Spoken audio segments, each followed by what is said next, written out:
आज तुम्ही उड्डाणपूल सुरू करावा, एक बाजू सुरू झाली दुसरी सुरू झालेली नाही.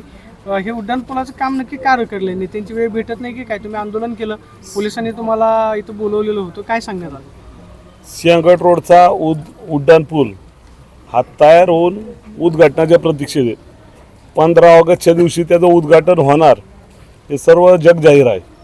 फक्त पालकमंत्र्यांना या ठिकाणी वेळ मिळाला नाही म्हणून या ठिकाणचं उड्डाणपूल तसंच सुरू व्हायचं राहिलेलं आहे. मला वाटतं सिंहगड रोडवर प्रचंड मोठी लोकवस्ती आहे आणि एवढ्या मोठ्या लोकवस्तीला जर हा उड्डाणपूल सुरू झाला तर या ट्रॅफिकमधून ते बाहेर पडू शकतात. पण जर नेत्यांना वेळ नाही म्हणून आज आम्ही या ठिकाणी महाराष्ट्र नवनिर्माण सेनेतर्फे प्रतिकात्मक या ठिकाणी देवेंद्रजींचा फोटो आणला, अजितदादांचा फोटो आणला आणि एकनाथ शिंदेंचा फोटो आणून प्रतिकात्मक आम्ही आंदोलन केलेलं आहे. त्या पुलाचं उद्घाटन केलेलं आहे.